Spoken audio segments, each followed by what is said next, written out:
kasi sabit dito. And as promised, malaki ang matatanggap mong reward for this. May Alzheimer si Madam Aurea? Ay, Malaki tayong pasama. food supplement. I don't get it. Mahirap na. Baka makalimutan yung speech nyo. Mahirapan talaga kayong mabuking. Dahil malakas ang backer nyo, ngayon sabihin nyo sa akin kung sino siya. Masyado naman po ata kayong atat na patalsikin ako dito. You know what, Iha, you have to be careful. Dahil hindi basta-basta ang kinakalaban mo. Hindi ako mapakali at hindi ko nakikita kinakagat si Ina palabas dito. Meron naman ako dyan, yung mga bayaran ko na parang aso lang na sunod-sunod sa akin. Kung anong sabihin ko, susundin nila. Nagpasuhod po ako kay Attorney Charlie. Meron po akong mga hawak na documents na mga transactions po namin.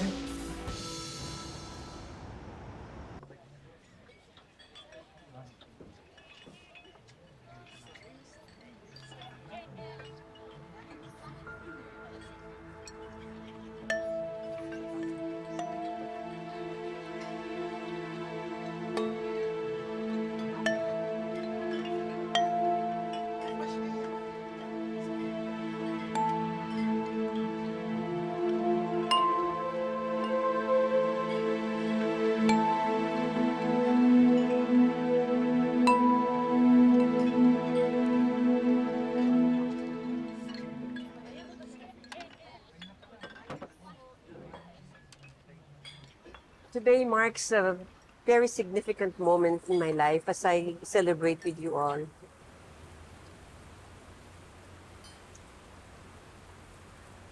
I will always be thankful for the respect and love that you have shown me all these years. Thank you.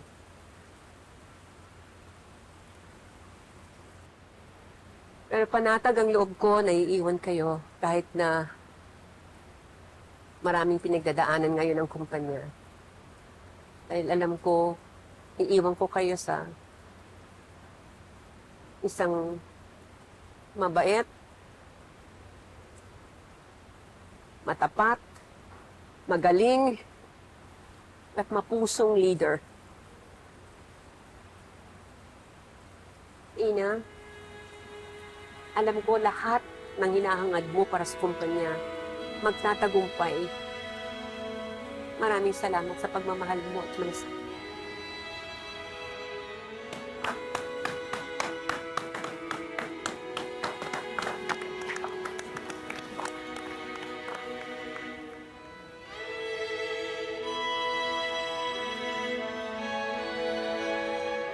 Maraming salamat po sa inyong lahat.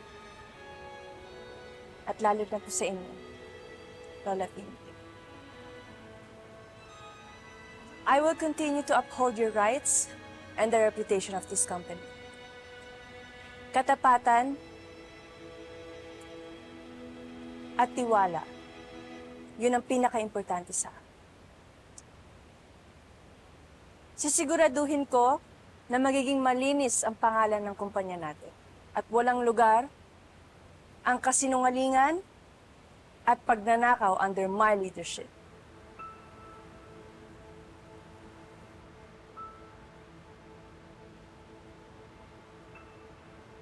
Your leadership?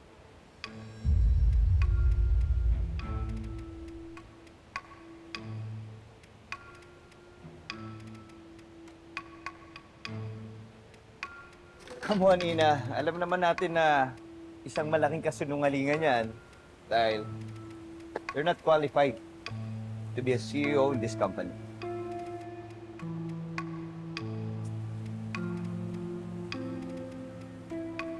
Ikaw, Charlie, ang hindi karapat-dapat sa pinagkatiwala ko sa iyong posisyon dito sa kumpanya. Walang yak. Sinungaling. Traidor. Magnanakaw.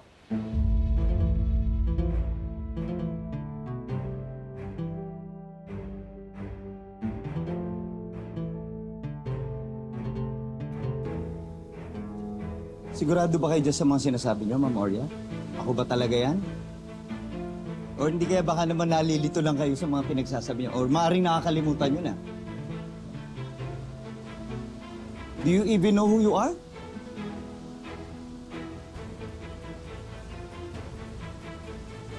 May matibay na kaming evidence na magpapatunay sa mga illegal deals niyo. may umamin na rin na isa sa mga kakuntsata mo. Okay, sige. Sino yung tinutukoy mo? Lorna, pwede ka na magsalita. We want to hear everything. Lahat ng mga sinabi mo sa akin at lahat ng mga pinagtapat mo sa akin. Ma'am Ina, wala po kong alam sa sinasabi niyo.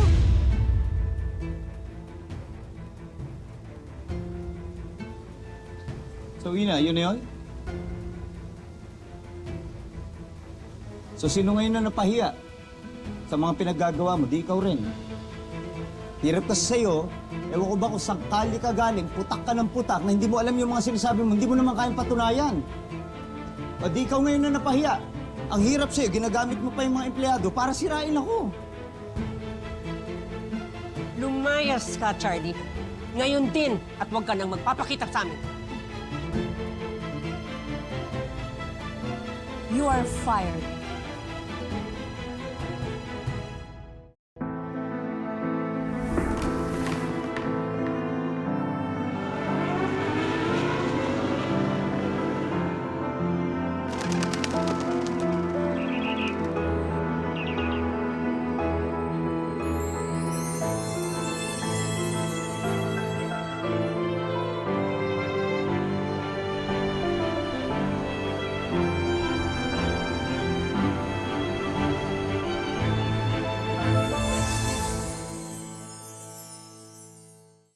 Says who? You?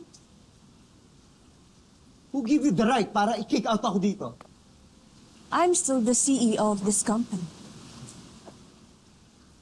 Nahihibak mo nga talaga. Yun ang akala mo. Yun ang akala mo. Wala nang bisa ang pagiging CEO mo dito sa kumpanyang to. Dahil alam na namin sikreto mo, yung mga baho mo, yung mga kalokohan mo. Bubulgar na namin. You really thought that the future is bright for you. But no. Illusion mo lang pala ang lahat ng meron ka. You can say goodbye to your shining inheritance now. Anong ibig sabihin nito? This is Madame Orea's medical records.